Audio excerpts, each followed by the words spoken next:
Good morning mga kabusyong. Dito kami ni Basya ngayon. Ito yung napupo namin ng mga batong at saka kangkong sa garden namin.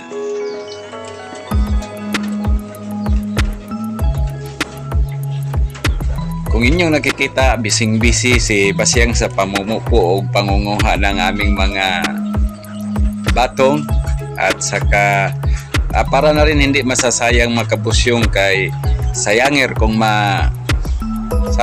usik lamang ang mga tanom namo nga dili namo makuha.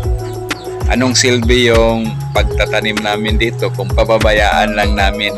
Kaya ngayong umaga na to ay umaga kaming pumunta dito para naman mapakinabangan o mapuslan ang ato nga mga batong.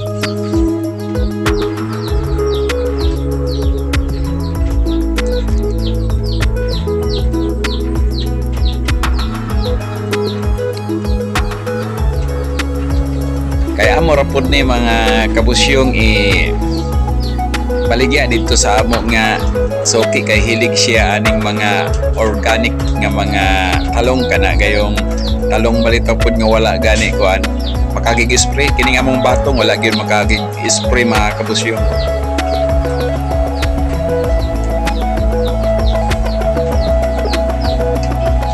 So pasensya na sa ulan mga kabusyong kay ulan kayo.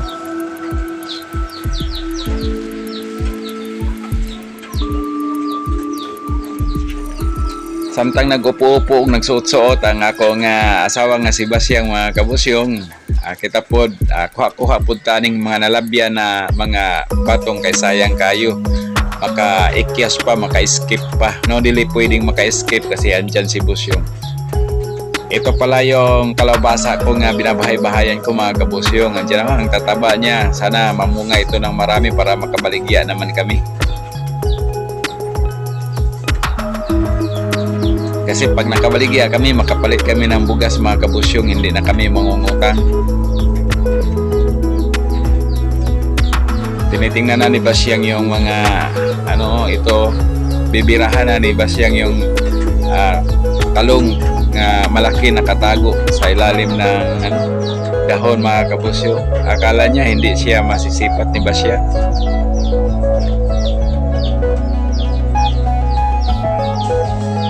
Ang tagal pa naman makuha, kumapit pa talaga mga kabusyong, pero di yan mga kabusyong natatanggal talaga o dalawa ang laki. So ganyan mga kabusyong ang mga tanim ngayon ni Basyang, parang ang lulusog at ang tataba mga kabusyong. So pauwi na kami mga kabusyong dyan, tingnan nyo ang saya.